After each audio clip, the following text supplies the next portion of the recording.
Howdy y'all, it's Russell back with Gwinnett Lawns in beautiful Atlanta, Georgia. Today is January 26th, 2020, and we're going to be continuing our series on the mower maintenance. So what we're going to tackle today are two things. Number one, we are going to grease the front Castor bearings. Yeah, you have to do that once a year, at least on the right mower. I'm sure that other mower manufacturers have an interval, probably annually, to do that. And then the second thing we're going to do is I'm going to show you how I service the air cleaner itself. It may not be what you think. So anyway, without further ado, let's get this going. All right, so these are your front Castors. Inside are two tapered roller bearings. Now normally you'll have the cap on top. It's a dust cover. I've already taken this one off. And you'll probably have a it's just a small bolt that is in the side. Now what you'll have to do is, I don't know why they don't include the Zerk fittings with them, but you'll need to include, or you'll need to buy some of those. I will put a link in the description for where I bought these. I got these on Amazon. They're very good quality. So why do you need to do this? Well, let me show you something. There is already some degradation of the grease in there. There's a little bit of dirt. This was actually, as you can see, there's a little bit of corrosion in there. It's a little, it had started to come off. Now this one right here, you see, is still tight on there, but this one was about, I say, halfway up. So moisture has gotten in there. Not bad, but we're going to be using some really high quality grease that I have found that is the best grease made. No, it's not Amsoil. So let me show you how to get the cap off first. All right, so the way that I do this is you can take an old screwdriver. It's better to use some type of a pry bar. This is an actual pry bar. And hopefully your cap is tight on here like this one is. And I'm just going to take a dead blow hammer and just barely get this under there, just enough to where I can start to pry up on it. You'll probably have to go around the whole circumference to get the dust cap started. Okay, once you do that, you can just work your way around just a little bit at a time.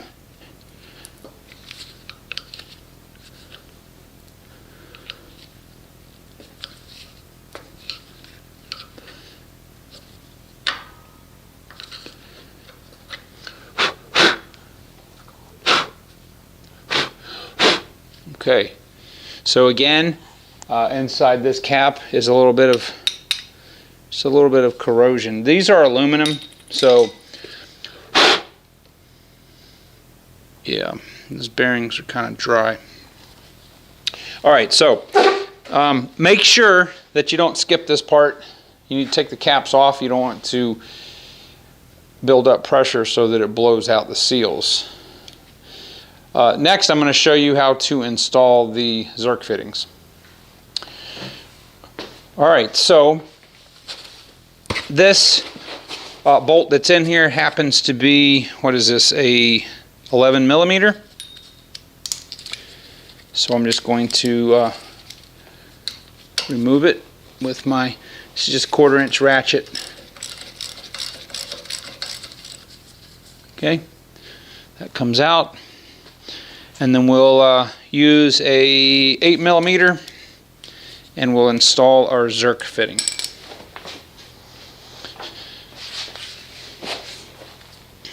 All right, so I've got the Zerk fitting. Make sure to clean out the threads if there's any debris there.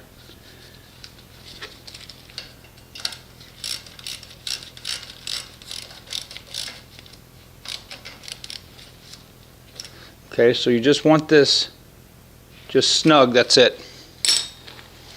All right, so the best grease I've ever found for bearings, drive shaft U-joints, anything else is manufactured by Conklin.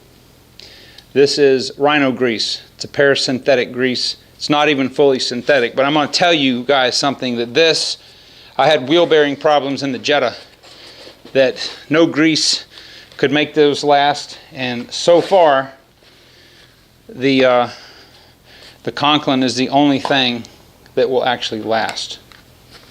So I've got my grease gun here. Let me just get this turned around. Okay.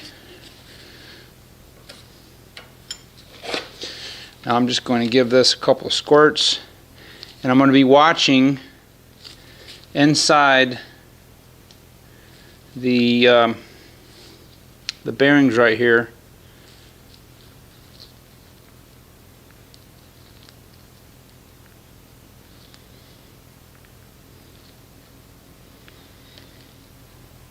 All right, so I cleaned the inside of the cap, cleaned all the corrosion out with a little small wire brush, and just put a little coating, a very thin coating of the same grease I put in here so it will not corrode anymore.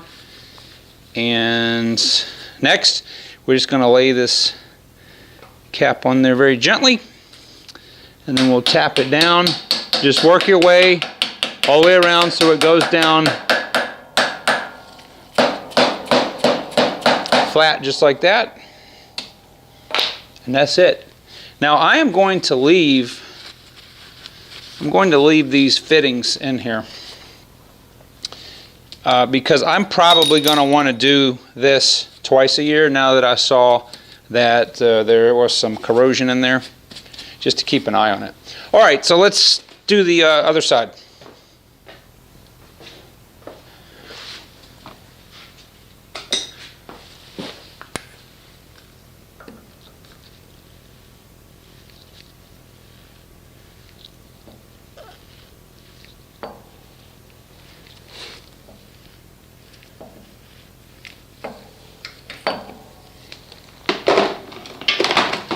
All right, so that took about 20 squeezes. I'm just going to put a little bit of the grease on this nut. It's also, I guess it's maybe made of aluminum. Okay, I've already cleaned the cap and got a little bit of grease on it.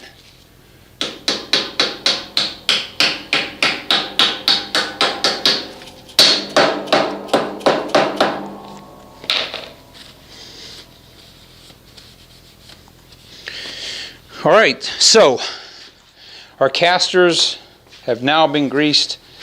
I don't know how much these would cost to be replaced, but this is a really easy job, okay? Without the filming, you're looking at 10 minutes, maybe, to do both sides complete. All right, so let's move on to the air cleaner. All right, so normally every week I will take the air cleaner element out to inspect it. Now, I want you guys to see how much dust and everything is in here. And I'll pull this out, and this thing is just, it's full of dust. Now, if you look on the clean side, I don't know if the camera's picking that up, this filter is still serviceable. However, once a year, I'm going to make it a habit of going ahead and changing it. You can see how much dust and dirt and actual Bermuda grass that gets in here. I mow in a very, very dusty environment for the most part. Bermuda grass, zoysia, and centipede are warm season grasses that are very, very dry. Unlike fescue, the cool season grasses, fescue, rye, Kentucky 31, all those other cool season grasses, you don't have the same issue. So I'm going to show you what I do with my Metrovac.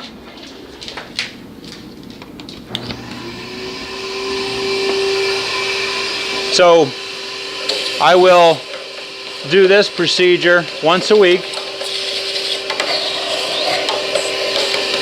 Okay, and keep in mind This is the dirty side of the filter. So you're always going to have dust and debris. And then what I'll do is I'll wipe this out with a wet cloth, but I will take this filter here and vacuum the big pieces of grass and stuff like that that are in here. I've read several studies and reports on air filters and how they will, over a period of time, start filtering better as they start to, they don't wear, but as they become more and more saturated with dirt. Now I only have 205 hours on this machine, and I believe Wright recommends to replace the filter itself at annually or as needed.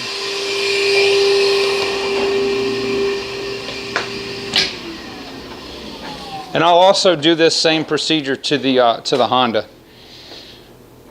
But because I'm going to retire this filter, it's still, you know, there's starting to be some buildup of dirt in there, but I have the factory replacement Donaldson filter,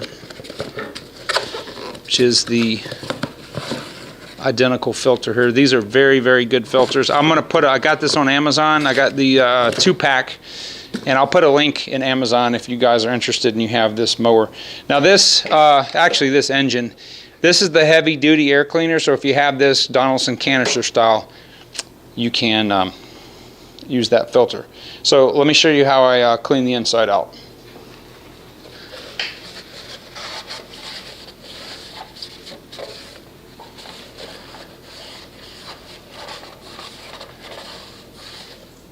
See, there's still some fine dust and stuff that's in there. But please don't go too long in between filter. I call this a filter service. Alright, so again, because we're putting a new filter in here, I'm just going to slide, I'm going to make sure there's nothing in there. There shouldn't be. I'm going to slide the filter in there. And it is a snug fit. And we'll mount this back. So that is how I service the filter.